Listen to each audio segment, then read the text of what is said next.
Good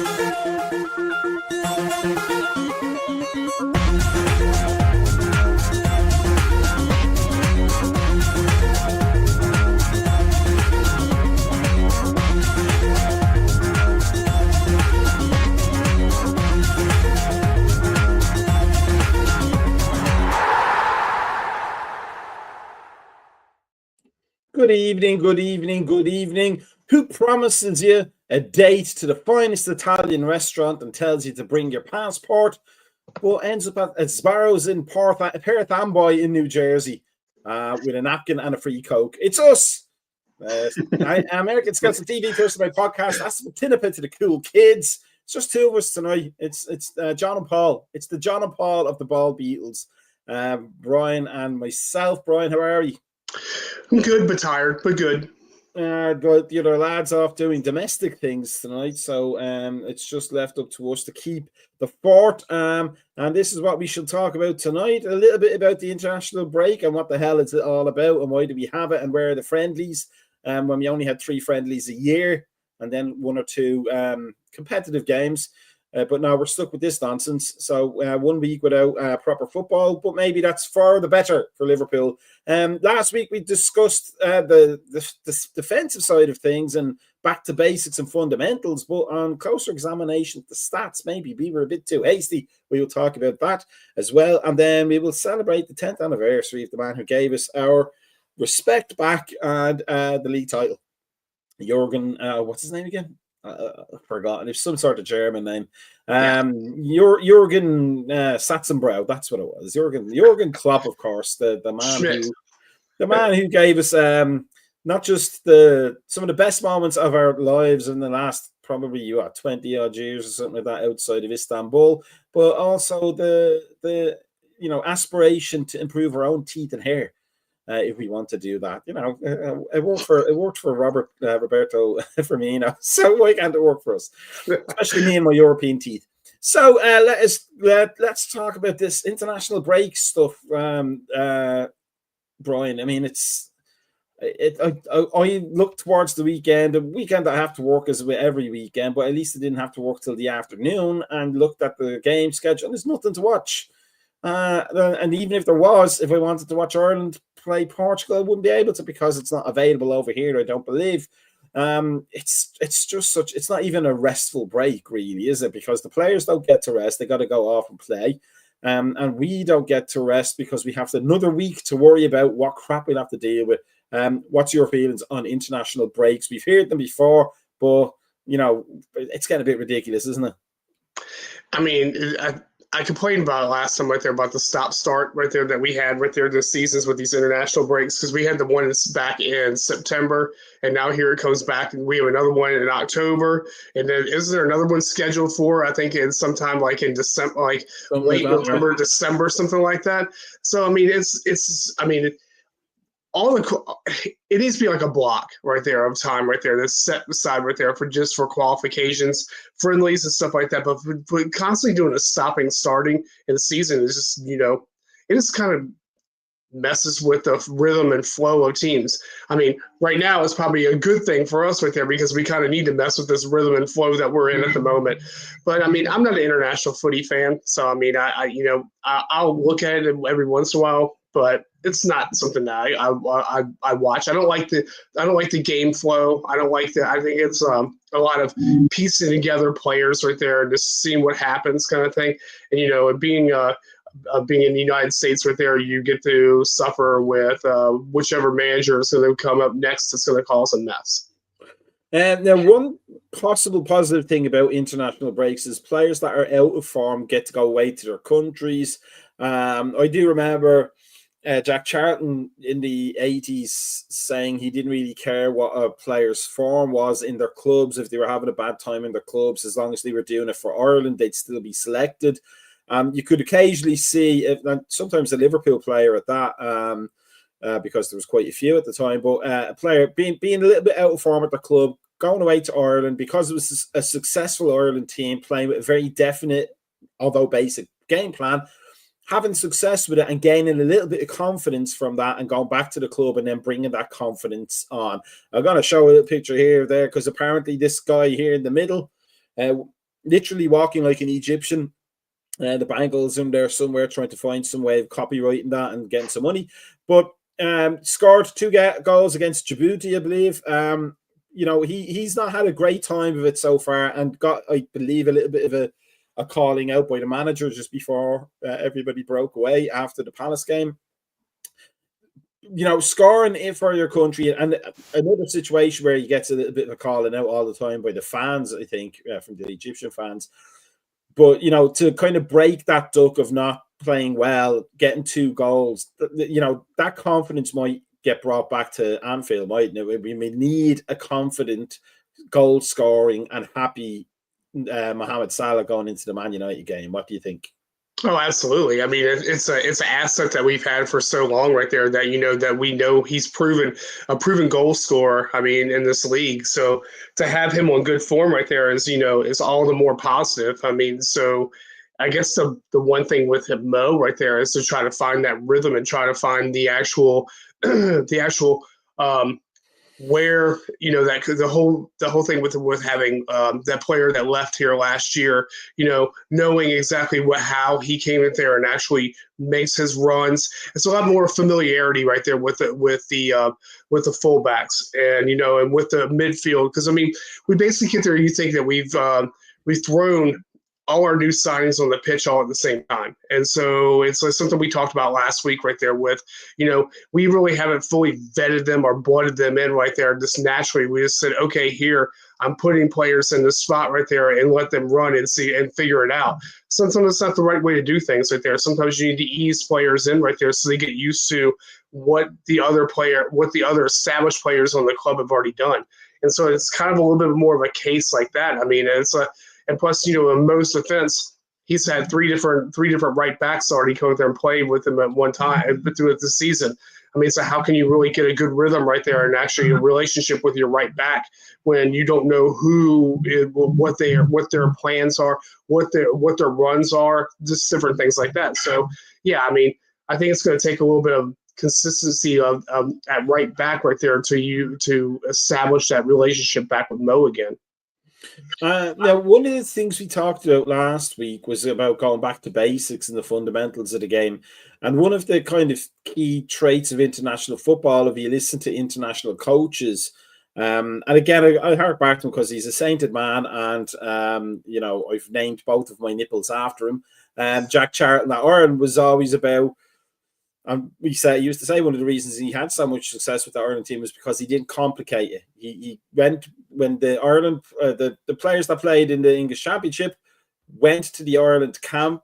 He told them they weren't going to try and play like the Continentals. They're going to play exactly how they played every week. So there's a familiarity for them. He didn't complicate the game, and I think I've heard a lot of international managers do the same. We've got 3 days to get this plan worked out. We're going to keep it as simple as possible and as close to how you're used to playing as we can. We're trying to figure out still what kind of a game Arne Slot plays. So, is there a lesson for Arne Slot there to kind of, learn to build those relationships, to slowly ease those new players in, and to not overcomplicate what is a simple act of getting the ball, going forward, getting a shot and going a goal and scoring a goal, hopefully. Is there a lesson for him there in the simplicity of that? I mean, absolutely. I think also if you want to go back into the change of a formation that we've actually made by going to a 4-2-3-1, I mean, versus the 4-3-3 that we were playing.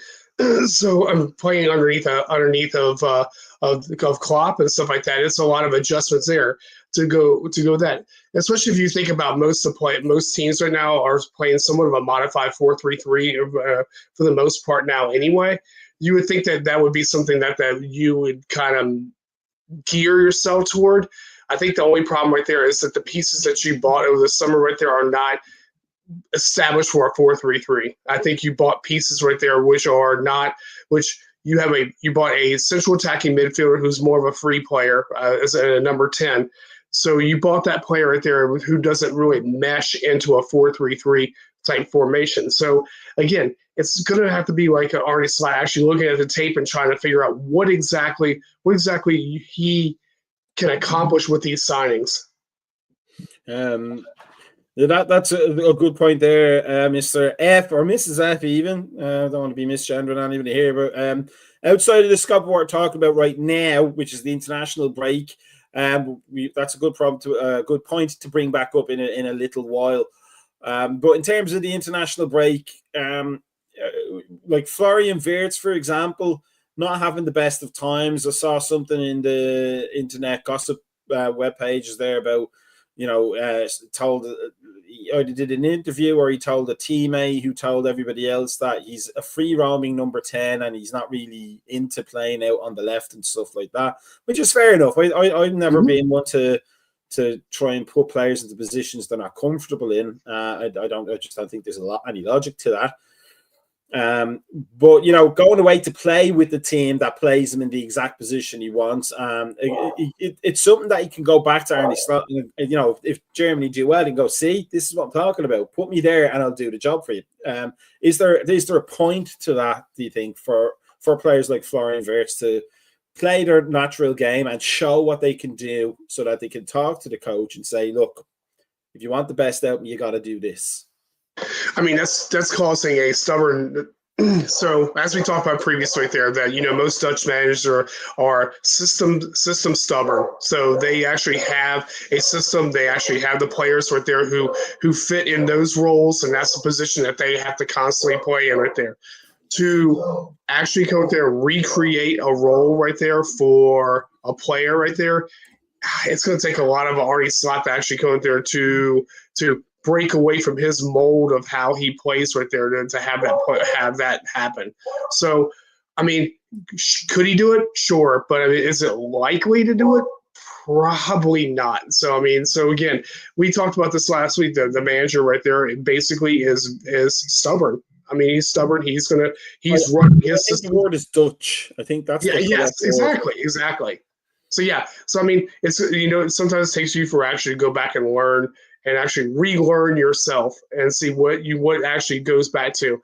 But there's a point right there that was made earlier right there. I mean, with having Gravenberch run so much more forward this season right there, I don't know whether that's his instruction and not sit back in a number 6 role. I think it's caused some serious problems. And I was actually listening to interwebs too right there. I think one of the things right there that was said on there was from Connor Cody. He basically was talking about Konaté's form, and at the same time, what you have to go into is that you're seeing Gravenberch actually run further up the pitch and basically leaving Konaté out to hang instead of actually giving him that support, which is something that Kazi and I talked about before right there, which having having two more forward-leaning fullbacks right there. Do you sometimes need to have that number 6 drop back to help cover that defensive line to kind of make you form into a back 3 to go in there to cover the ball? And I don't think that's really happening. I think you're basically seeing slots of space right there in front of Konaté, and it's like that's a center half's nightmare. Let's before we stray too far into the Liverpool topic, but we'll bring it back to conclude about international games. Now you've talked before about not wanting friendlies like themselves, I believe, and my contention was that friendlies give international managers a chance to try things.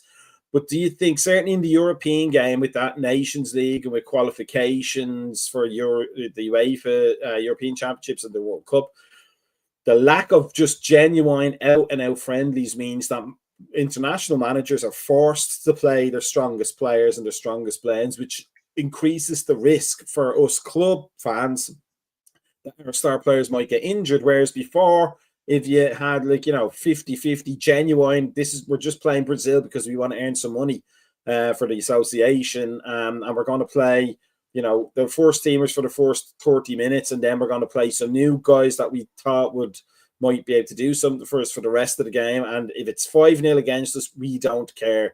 Do you think we're lacking a little bit of that now? Because almost every international game is a serious international game.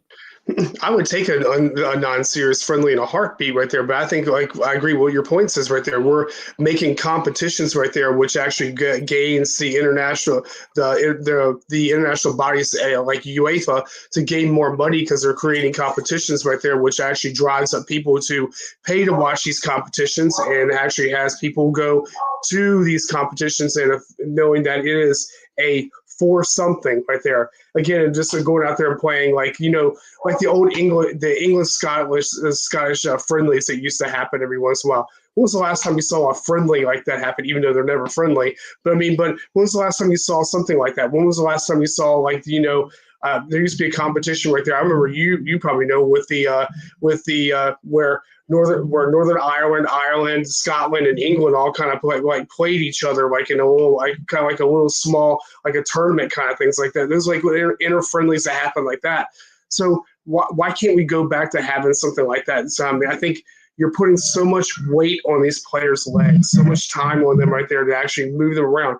I mean, I read right there. I mean, McAllister has to go there and go back a day late because he's playing Puerto Rico and Chicago. So again, he's doing another day late, having to fly back from the United States right there. So that's a good for Chicago. You're talking about a good 12-hour flight for the most part right there to go back into either John Lennon or into Manchester to go back, and the player's not going to be fit, and you're hampering the people who pay them. The home countries championship, I believe that was called, and Ireland weren't a part of it because we're not one of the home countries, Brian. It's in Northern Ireland. It was Northern Ireland, Scotland, England, Wales. It's actually particularly, if I remember correctly, it was great because whenever Scotland beat England at Wembley, they destroyed the goalposts. It was fantastic. Now here's one more thing before we get off the international break stuff, but also related to Liverpool. We know that our kind of transfer people are very data oriented. It's very holistic. They've told us before, and there's no reason to disbelieve them, that they do actually watch videos. We know Michael Edwards is a bit of a stalker and goes around and follows potential targets around to see how they live their lives, to see if they were the right character fit for Liverpool Football Club.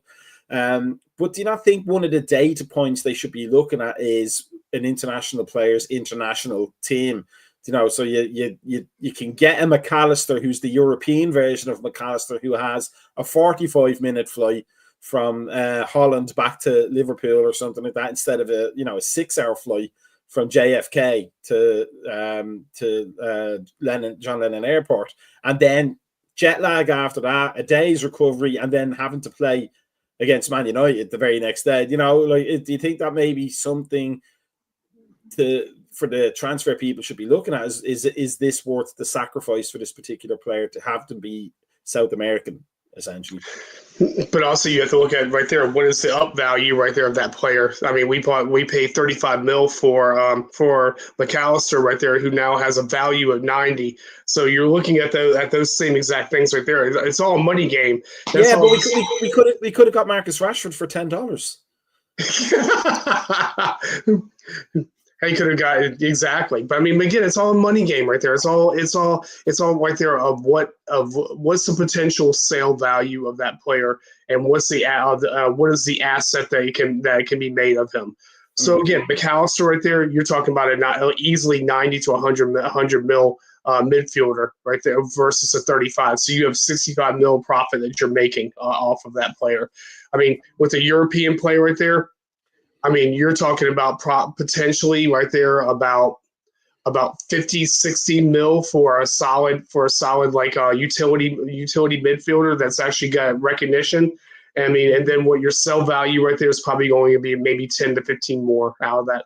So you're talking about maybe a 15 mil profit off of that, and that doesn't account on sell-ons, clauses, different things like that. So again, the South American, and Brighton does it right. I mean, they're smart. They're smart of how they do their business and all that with the South American players, because they understand what the up value on these players are. I mean, so by doing that, but crucially, Brighton don't win anything. True, but they, you know what I mean? Like they can't. They would never. Even with fantastic players, if they're going to get them off from South America, they're always going to get caught out on international weeks with fatigue. You know what I mean? Like that's what I'm saying is the opportunity cost of the South American or North American player for that matter. Who wants a North American player that isn't Brennan Johnson, to be fair? But the opportunity cost is we get this player. They may be fantastic, but we're also going to lose a day's worth of play out of them every time they come back from an international break. For what I'm saying is, like, for a transfer committee that's so analytic, you would you not? I think that I would think that would be one of the data points they looked at. To your point, looking at what's the worth of this player, because we could probably sell if we had to McAllister for what, 30 more. 50 more. Easily 50 to 40 more. Yeah. I mean, you also got to look at also by buying these South American / North American players, you're looking at market value also for that inside that market. So you're looking at shirt sales, you're looking at all these different things like that you have to throw into that mix. I mean, so you really mean South American, because nobody's buying the North American player shirt. That's true, exactly. I mean, except for Brendan Johnson, I think some people will probably buy those right there. I mean, if I have Brendan Johnson on the back of my shirt, I'm telling everybody it's Glenn. Yeah, but especially like in Argentina, right there. That's and then plus also you're establishing that connection right there to Argentinian football. That that hey, the next player sees McAllister playing in a Liverpool kit right there. That gives you another potential to go in for an Argentinian player right there. May think, hey, you know what? I've seen him play for Liverpool. I saw what Liverpool does for him. Maybe I want to go sign for Liverpool, and then that it just keeps a cycle flowing right there. So I mean, I get why they're doing that right there. Yeah, it sucks to lose a player for that. I mean, you do the same thing with the African players when you lose them for AFCON. So you're kind of doing the same kind of thing right there. I mean, it's a risk. I believe though. Let me just check this. Just talking about South American, South Americans looking at players playing for Liverpool. There is a Liverpool in Uruguay, I believe. Yes. So we might be shipping all these fans off to the wrong Liverpool there. Like they're going, what if we got 10,000 fans all of a sudden? There's also Everton in Uruguay too, but I'm sure nobody supports them. But yeah, nobody cares about them. Not even their own fans. But now that gives us a nice little segue into what we want to kind of mainly talk about, because it'll be a slightly shorter show tonight because there's only two of us and we're both tired from work. I'm just lazy. The thing we talked about last week was going back to fundamentals. We looked at some of the stats, like the average positions and how far apart we were. We looked at things like a game where Milos Kerkez did not play a single pass to his left winger Cody Gakpo in a game. We looked at the pass network of how many passes were played between the goalkeeper, the two central defenders, the number 6, and back again. Our own eye test is telling us, certainly for me, that there's a lot of possession and not a lot of stuff coming from it. Shots on target have not been what they were the year before, and definitely not what the average was under Jurgen Klopp. And that's not to compare negatively Jurgen Klopp to Arne Slot whatsoever. But there is a statistic which can be tested for anybody who has Google and an Excel spreadsheet across every top 5 league for the past whatever years amount. I think 2006 or 7 was the first up the stats that were publicly available. The average is 3 shots on target for 1 goal. So teams that get 5 shots or more on target regularly tend to be up there challenging for the title. We're down to 3 after the start of the season. We're down to like an average thing. So like on the face of it, we're not doing what we're supposed to be doing in the attack, but having a tiny bit of spare time, this tiny bit of spare time from work this week, I was able to do some digging around. Actually, to be fair, I have to say it was thanks to ChatGPT, because it's really good at finding all that information for you. Now here's, I might have to do the full screen so you can see this, okay? So this is from the FBref, website. This is passing, and that statistic is progressive passes. So we talked last week about how we were passing backwards a lot and sideways a lot, but we're actually top of the charts for getting the ball. I think the progressive passing is like 40 yards from its point of origin forward towards the attacking goal. That doesn't match with the eye test, really, does it? mean, that's an awful lot of forward passes, like the most in the league. And if you look at who we're with, Forrest under Ange Postecoglou, you know he's not passing backwards. We know that because we have that audio of him and for managing Celtic, tell him to stop effing passing the ball backwards. But, you know, if you look at another one, this is passes into the penalty area. We're the top team in the Premier League for passing the ball into the penalty area. And we're the second top team for passing the ball into the attacking third. So we talked about this off air a little bit, but we can, I think, bring it in here. Is the possibility that we are a Mo Salah conundrum away from everything clicking? Bear in mind, he's off form. We all know he's off form. He's not doing his usual thing. He's being chewed out by the manager there for being a forward-thinking player rather than a defensive one in that moment when Kirk is cleared. I'm not going to argue with Arnie Slaw. He's won a Premier League title. I've won the DDSL Sunday League under 12s, like Division B championship. But nevertheless, Kirkez went and turned the ball away from where it was going rather than playing it the way he was facing. That's basic football stuff. But, you know, Mohamed Salah is used to playing the way he played for, 8, 9 years, or 7 years, whatever it is. He's been at Liverpool under Jurgen Klopp, where his job was to stay in that little corner pocket around the halfway line. And as soon as we won the ball with the press, it was going to him. And he knew it was going to him. And the rest of the players knew it was going to him. And we built our game around whatever came after that. Now, all of a sudden, we get this manager in from Holland who's like, well, there's 10 other players on the field we can use. It doesn't have to be all Mo Salah. And it feels like maybe not just that we're not getting the best out of Mo Salah, but maybe Mo Salah hasn't adjusted his game to get the best out of what's behind him. If you look at the stats at face value there, is that maybe what we're looking at? Absolutely. I mean, again, right there, going from a 4-3-3 to a 4-2-3-1. I mean, right there's a big difference right there. I mean, you basically changed where Mo was.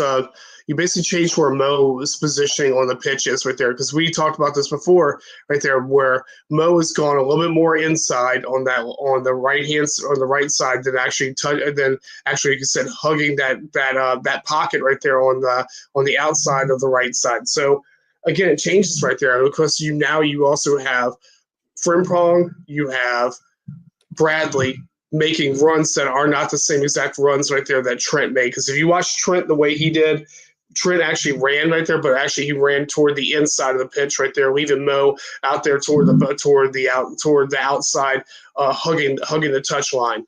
So now you have Bradley, who doesn't do that until he gets toward the box.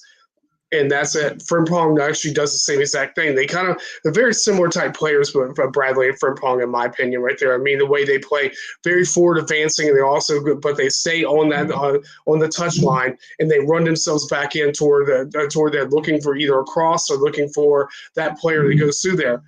Those are actually no space that Mo actually operated in the past 9 years, where that was his area that he was in. So, I mean, going off of like some things that, from the Monday Night Podcast guys right there, what they even said right there is that maybe this is possibly our signings that we made right there are for post-Mo.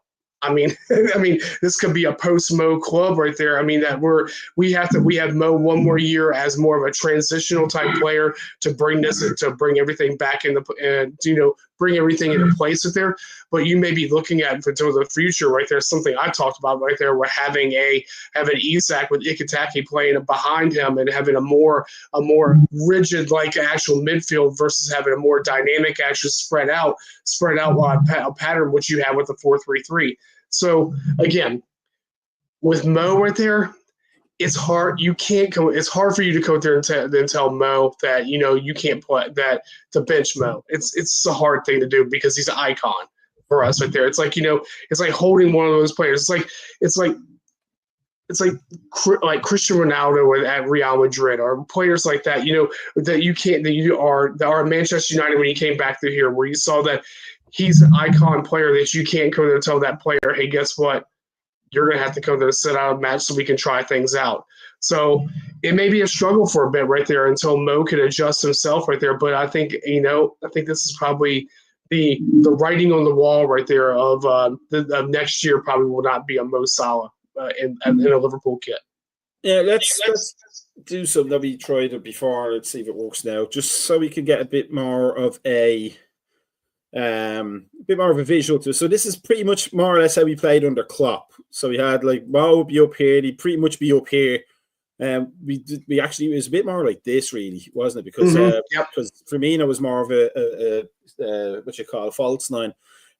So Mo spent all of his time here, expecting the ball to him, and then the 9 to be trailing, and then the 2 to be coming in here, and then the 8 to be helping him out there.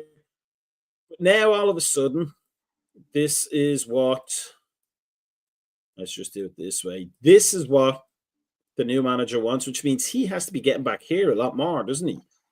Yeah. That's his job now. He's no longer a right wing forward. He's now an attacking right midfielder, which, like any attacking midfielder, has to have defensive responsibilities. Which I'm reckoning that's what Slot was talking about. Was he should have been back here for around about here for that corner when it was cleared, but instead he was already running up here. So when Kirk has cleared the ball, you had nobody to clear it to, which I think was the implication. I'm not entirely sure about that. But that is if you were used to doing this job up here for 10 years nearly, this job is a huge change, isn't it? I mean, it's hard to teach your old dog new tricks. That is, that's that old saying goes right there, and it's the truth right there. I mean, again, right there, and I really think that actually, I think Mo is probably playing a little bit more inside than like actually that point. I think he's a little bit more like a kind of like a probably about. Yeah, just like about right there is probably where Mo's at, because it gives that whole freedom part right there for your right back to make the runs that you need him to make. So that's an Frimpong right there, or Bradley right there, because and even Slavosly was actually making those same type of runs right there when he was playing right back. So again, it's hard for a player to adjust right there when you're used to playing a certain way right there, and again right there he played that same kind of type of way at Roma. I mean, and so again you're getting players who play one way and then you change them. It's hard for them to do. I mean, when he plays at Egypt, he usually plays out front right there as a center forward for the most part right there for Egypt. So again, more forward up the pitch, not dropping back right there. Doesn't have the same defensive duties that you're expecting that Slot is expecting him right there. So again, it's adjustment. It's a lot of adjustment. And I don't know if you're going to get a 31-year-old player to make that type of adjustment. But tactically as well, on top of that, what he was used to doing was having the ball out here, that when he was in here, this space was free, because Firmino was usually around here somewhere. Yep. But now he's got like a TK or Isak right there, and he's right into the space. So it almost doesn't matter what this guy's doing, does it? Because that becomes his only option, because this guy's in the way here. And then this guy wants to come in here as well. And then we have Florian Wirtz is like, I don't know where that arrow. Get away, arrow. I don't know where that arrow's there. But Florian Wirtz has having to start back here to get the ball because it's too crowded up here. And the more you look at it like in action, the more you think Slot really has to put his foot down somewhere, doesn't he? He really has to start making some tactical rules here that benefit the team and not benefit Mo Salah. Absolutely. Agree 100% right there. But again, what are those options right there that you have? I mean, if you go there and say right there to Salah right there, hey, you got to do these roles right there. This is what you're set to do as a team player. Of course, he's going to go there and do that. But I mean, if that's not how he's programmed to do as a player, then it doesn't work. And that's kind of where you're at right now. He's not programmed to be that player, so it doesn't work. I mean, and then you also go there. Who do you put in that spot? I mean, do you put a Slavosly in that spot right there? So you actually know a player who's used to playing that type of running midfielder that goes on that side. And again, I said before right there with Slavosly right there, I think that him with the way he played RB Leipzig right there makes sense right there, because he actually played as more of a wider right midfield attacking midfielder for them. So it makes sense right there to do that. But again, you can't come there and just go and just say, Mo, you're out. I mean, it's going to take time to go do it. Maybe this is something that's going to happen at AFCON, that you're going to see that you may see what is going to potentially happen. And really, you think about it, it's only 2 months away. I mean, for AFCON to come, the AFCON happens. So in 2 months right there, I mean, you may see what our next venture is going to be. I mean, because again, you're seeing players right there who probably are on the pitch that probably are not going to be here next year. And I mean, we said that last year and it happened. I think you're going to see it again this year. I think that you've got players in here that aren't going to be here after next year. And the other thing about it is, though, is obviously dropping Mo completely would seem a bit silly, given that we needed to chase him for so long to get him to sign the contract. But even a little period out to see how this machine will now work without him might trigger something in him to understand, because it's different when you're in it and you're trying to, you're trying to impact the team positively. You've been the talisman for so long. If you don't score, the team doesn't do well. He seems a very humble man off the pitch, but footballers all have egos. Nobody in professional football is 100%. They may be relatively humble to every other, egotistical footballer, but you still have to have a bit of arrogance about you to be at the top. So maybe he's always thought, well, it's up to me to do this, not because I'm better than everybody else, but because I score the goals, so he's got a healthy kind of arrogance to him, but maybe a bit of time away from it, looking at the picture, he may actually go, you know what, actually, now we can see where Isak is going. Now we can see where Ekitike is going. Now I can see where Florian Wirtz is looking. I might be able to pick up some extra goals if I go there instead. There might be a thing about that for somebody like Mo Salah, mightn't there? I mean, there could. I mean, and you have two opportunity matches right there where you can do that at right there. You have Crystal Palace coming up again in the Carabao Cup, and I guess you have is it Frankfurt that we have to play? I think in the coming up in the Champions League. I think it's Frankfurt after that we have to play. I'm not quite positive, but you have the ability to go through to play with some things and all that. Obviously, Champions League is not going to happen right there playing there, but I do think that we have the ability against Crystal Palace right there to actually go and to tweak that right there and see how that would work right there. But again, you're dealing with a stubborn manager right there who probably won't do that. I mean, it's going to take right there an actual an adaptive type of thought process right there for you to actually go and see where things are going to happen. And most of the time what that is when it's forced upon you. And so, I mean, I think it's going to be forced upon him come December and January that he's going to have to go and figure out how do you run this team without Mo Salah in it. Let's go back to the stats there. Now this is passing, this is progressing the ball. This is carries, I believe. Let me just check the other one. That's progressive passing again. Top of the league, and that is progressive. So that's bringing the ball into the attacking third. So we're talking about Mo Salah. We're talking about Florian Wirtz. We're talking about Ekitike because he has a tendency to drop in and get the ball. Cody Gakpo, the fullbacks. But crucially as well, and this is what Mr. F was talking about earlier with this, Gravenberch is one of our biggest carriers of the ball. I don't think I have the stat for that, but he is one of the biggest carriers of the ball. Now, it's great to be that positive, but we saw for so long under Brendan Rodgers, painfully sometimes, that having your number 6 carry the ball forward, even if it is the mighty Steven Gerrard, you're just setting yourself up for a bit of pain, aren't you, in the other side? Yeah, I mean, and also the same thing goes there. What is McAllister's role in this whole thing? I mean, and to me right there. Okay, so like I agree with what Mr. F said right there is that last year right there you saw Gravenberch basically sat back for the most part. McAllister came through and made runs, so it was a coordinated running system right there where he dropped back. I just don't see that right now. I think you're seeing that again. Gravenberch's making the runs and actually holding onto the ball and becoming more offensive right there and you also have McAllister doing the same exact thing. So again, you have a bunch of players right there. I guess you can say what you said earlier. Again, eventually Slot's going to come out there rein in on this. Hey, guess what? You have to do that. He did it to Kirkes. I mean, he came there and pulled Kirkes out early right there. I mean, and basically because he wasn't listening what he wanted to do. Did the same thing to Kwanzaa last year right there because he wasn't doing what he wanted to do. Sometimes you have to go out there and do the same thing against these players right there that are your technically star players and say, hey, guess what? This is your spot. You stay in it right there. This is where you need to go. Again, Gravenberch came there and dropped back a lot more right there. We are desperately in need of a Fabinho, honestly. I mean, to be honestly, a Fabinho-type player is desperately what we really need. Because, again, Gravenberch came there and did great dropping into and learning that role right there. But, again, Gravenberch is still not a number 6. I mean, he's like that. That's why you still have a double pivot there, because you don't have a designated number 6 that's back there. You're basically sharing responsibilities between players. And if they're not actually on the same wavelength, that's when you start getting messes, which I talked about earlier, right there, with Konate basically being left hung out to dry, or Van Dijk being left hung out to dry, because you don't have those players there to support them.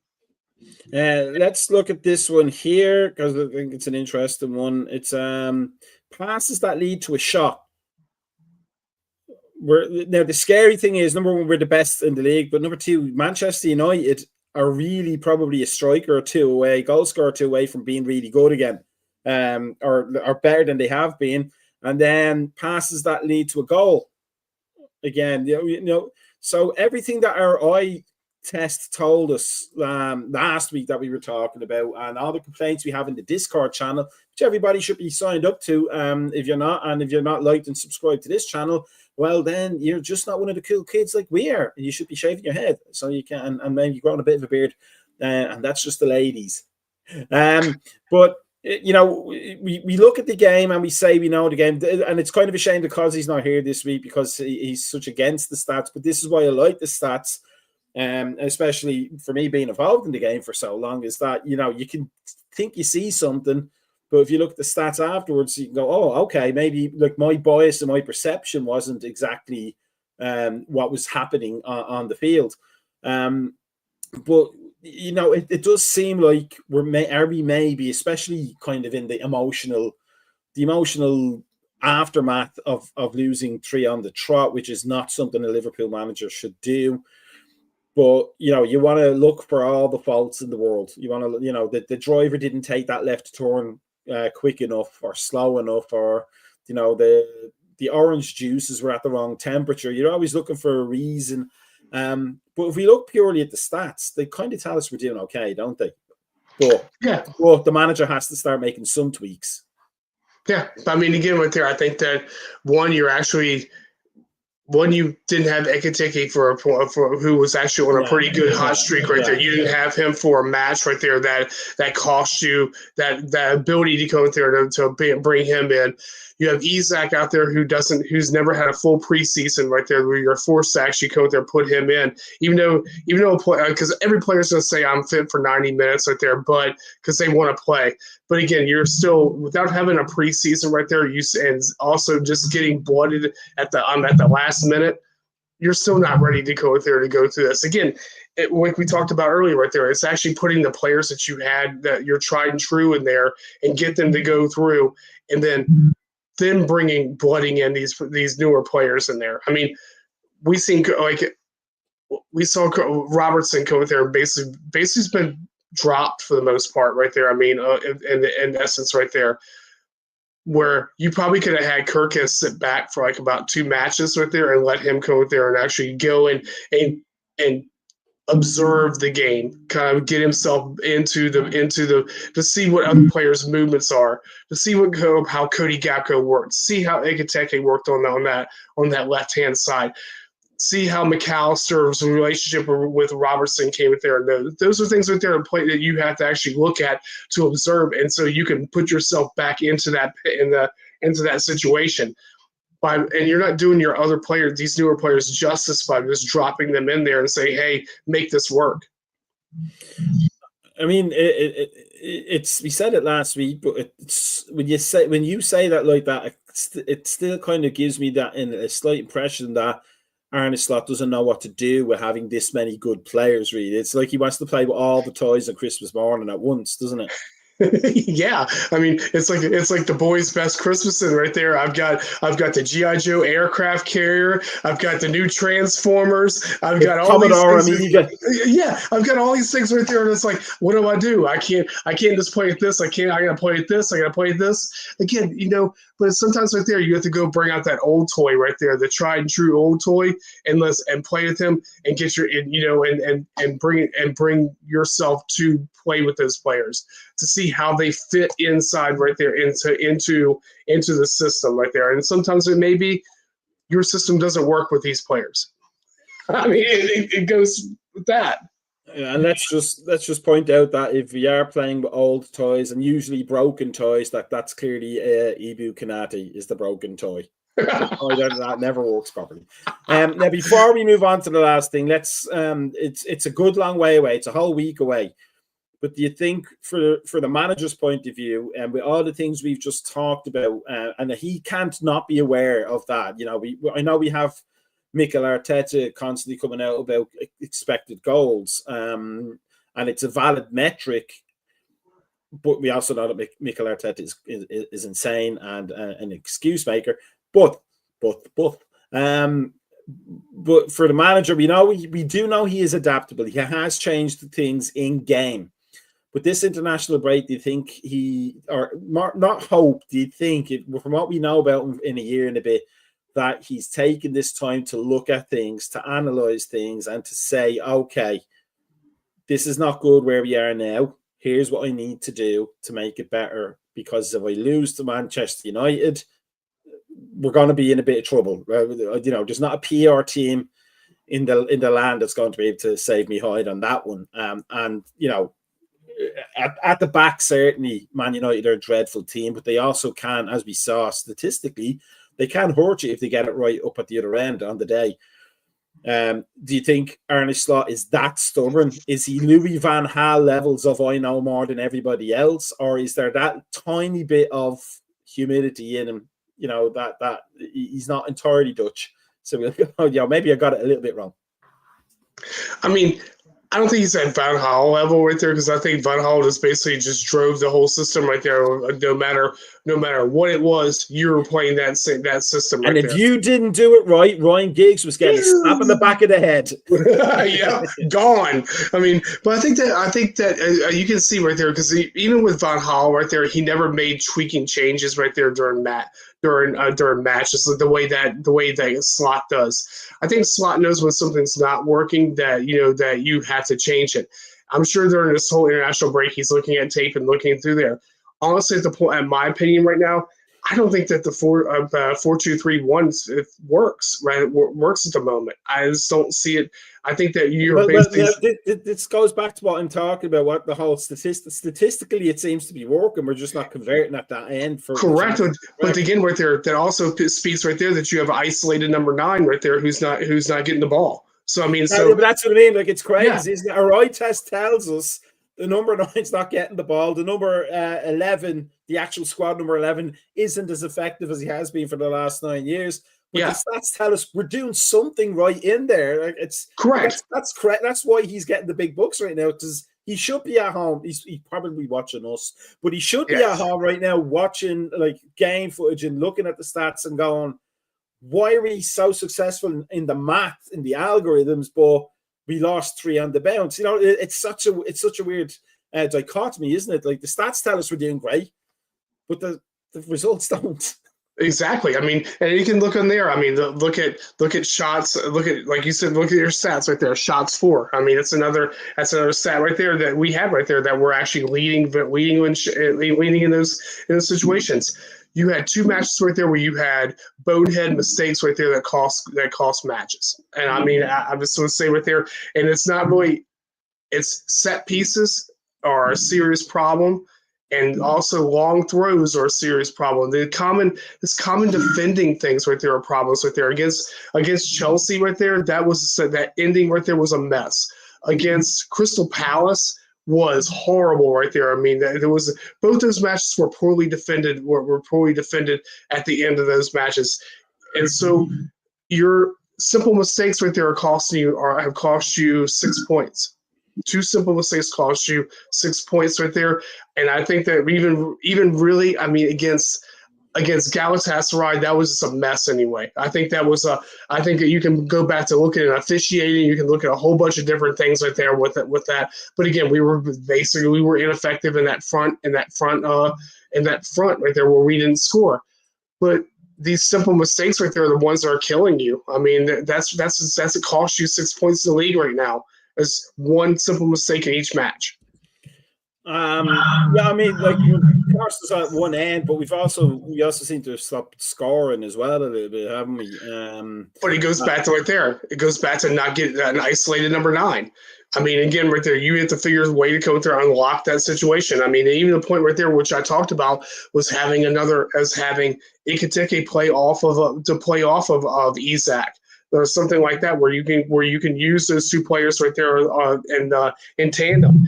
Again, not putting Verts on the left hand side. Those things like that just didn't work. I mean, so you have to go back to the drawing board and go there and say, okay, what is that final jigsaw piece of the puzzle? I mean, if you're getting all these other pieces right, you're basically moving a piece of the puzzle around right there to try to fit it into that hole, but you're not really doing anything because you're not going there and actually moving putting the right players in the right spot. Just kind of thinking about putting the right players in the right spot. Maybe, just maybe, do you think there's a call for this little baby here? It's old-fashioned. It's old school. 4-4-2.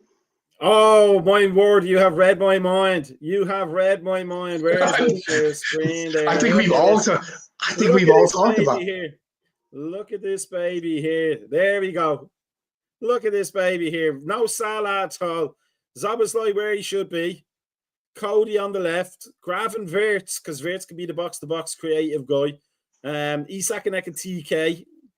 Frimpong, Kerkez, and the two boys at the back, and then whoever the goalkeeper is. I mean, let's just do it. Let's just stick the two boys up front, lash it forward, and have a bit of a laugh at everybody's expense. I would even go to the point right there of actually going in and moving Verts up a little bit forward ahead, so you forward ahead of that right there, so you actually still have Verts go there and actually playing as a actually free number 10.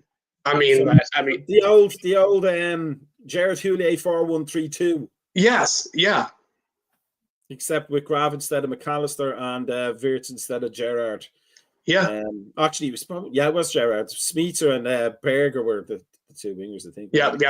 And then Owen and Heskey up front. Owen and Heskey. What a pair! Like, yeah. Well, like it's that's the thing about it all is that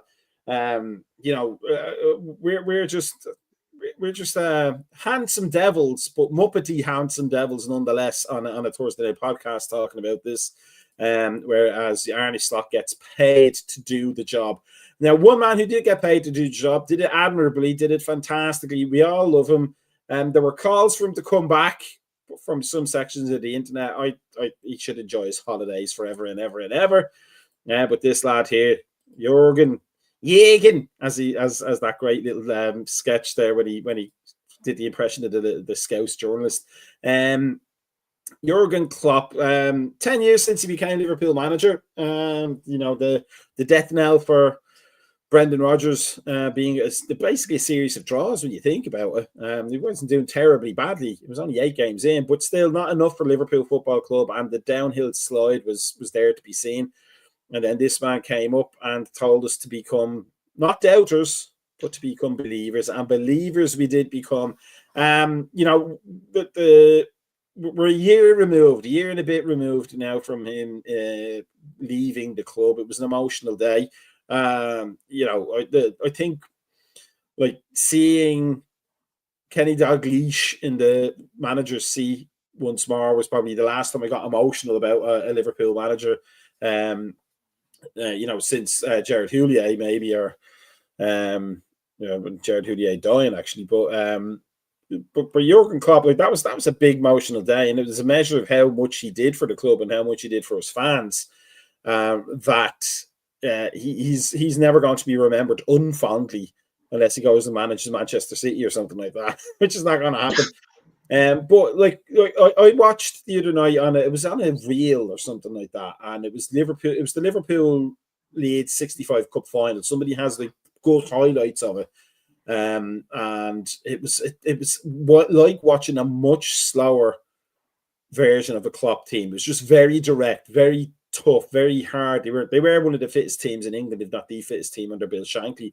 But there was an identity there, and it was almost like watching Klopp's Liverpool. It was basically get the ball, and then we're just going to go at you until you give up, and which is what happened. And that is the Liverpool way, isn't it? We can talk beautiful prose about Arne Slot's kind of football. We can talk about the hopefulness that we had that Brendan Rodgers was going to bring that Barcelona tiki-taka stuff to Liverpool. But really, when it comes down to it, Liverpool's identity is of a hard-working team that's going to run you off the pitch first and then beat you with football second. And that's what he brought, wasn't it? Oh, absolutely. It was that the Gegenpress and the heavy metal football, whatever you want to call it, right there. It was basically football at your throat. That's basically what it was. It's I think the level of it was entertainment, and that's I think the one thing right there that that we as Liverpool supporters want is entertainment. We want to see we hate watching matches drag. We want to see that. We want to see it run. We want to see you go at people. We want to see these things right there, and that's what has drawn so many players, so many people to our. I think Klopp has brought more of a fan base to us right there by that style that he played right there in those years and all that. So yeah, I mean, it's a team that plays the Liverpool way. I mean, it's like this says right there. I mean, those are just so many great moments I can think of. The thing about it is as well though is his personality was he was his own man. Bill Shankly was his own man. He didn't care who he was offending with. And most 99% of the stuff he said was tongue in cheek and it was funny, but it was also cutting, which is what endeared him to the Liverpool population because they are also, as we know from Cosy, very cutting and very sarcastic. But Jurgen Klopp didn't. We know from that, was it the Crystal Palace game and the game after the Crystal Palace game early on where he swore on BBC that effing Crystal Palace result, and then feigned ignorance. He knew what he was saying, but that's what we loved about him. He had his identity and he waited for the pieces to happen. Whereas, let's say Brendan Rodgers, number one, as soon as he lost the pieces that were so successful in 13-14, he went back to trying to play like Swansea again instead of just sticking with what was working and saying, look, if we get the forwards, we'll be back to where we were. But he also seemed to want to please everybody, didn't he, Brendan Rodgers? He wanted to be everybody's friend. He wanted the media to love him, whereas Jurgen Klopp didn't give a crap, did he? And Arne Slot kind of has that as well. I think Brendan Rodgers tried to be too smart.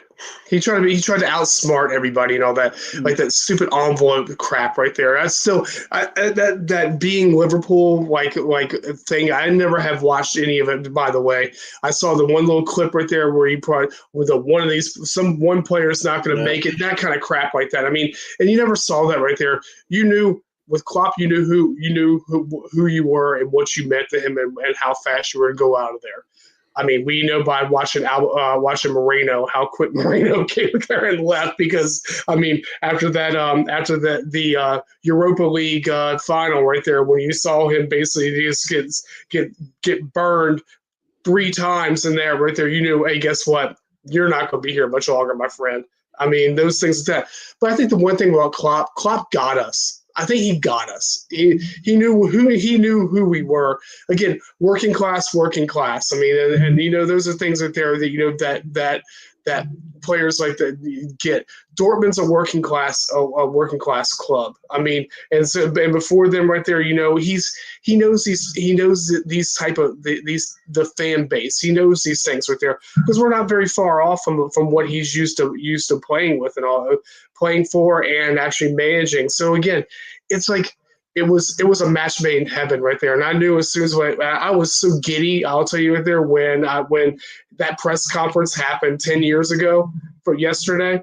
That when the doubters to believers thing, I was like, something special is going to happen. Something special is going to happen with this guy because it was like it was enthusiasm. It was blood. It was fresh. It was new ideas. I mean, it started off rocky. We all know him. There was it was a lot of 4-3s, 4-4s, I mean, things that happened right there, but eventually things were going to click, and I mean, and the players that he already had right there was basically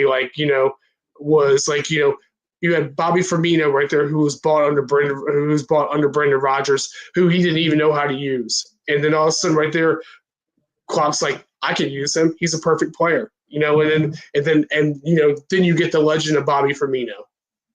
But just talking there, one of the interesting things just thinking about is since the Premier League started, let's say since 1990, since our last league trophy before Klopp's first one, the number 19, was that the three managers, if you look through all the managers, we had the three managers who didn't really resonate with the fans, which Brendan Rodgers an obvious one, Roy Hodgson being another obvious one, and then I'm probably going to surprise some people, at least older fans, but Graham Souness didn't really click. Did that whole newspaper story with that rag, but Graham Souness always had that idea that he was better than everybody. He was he was worth more. He was the Champagne Charlie, I think his nickname was. Roy Hodgson thought he was smarter and cleverer than everybody else in football, including journalists who were just doing their job. And Brendan Rodgers, as he said, he was probably out of a sense of insecurity, he was trying to show how clever he was as well. And then the ones that did get us, Gerard Houllier, school teacher in Liverpool, instantly knew it. Rafa Benitez, working class man, he knew it. And Jurgen Klopp, and now Arne Slot, just a working class guy who, if you listen to his interviews, is always telling everybody how crap he was of a footballer. Didn't play to that level, didn't play to this level. He was actually quite a decent footballer in Holland by the looks of things. Mm-hmm. But that's the thing, isn't it? If you get the Liverpool fans, and not people like us, not that we're not Liverpool fans, but the people at Anfield that live around the ground, that Scouse culture, if you get it, you'll get all the support in the world and all the time in the world, won't you? Until you lose. Oh, absolutely. And I think one of the biggest problems I had with Graham Souness right there was basically that he just wanted to destroy what was before there to make it his own. And I think that was a more of a ego thing with Souness, and you can still see that ego thing still happens right there. It's still there when you listen to him do his commentary right there. And not to say that he wasn't a fantastic player right there, but some players right there aren't good managers, and I think that was kind of what happened in that situation. And that job. The Liverpool job was too big for Graham Souness to be in. I mean, I think you can still by looking at the sales that he made, and that when he came there, that basically was killing off what was there before. But yeah, I mean, it's like you said right there, this working class is working class.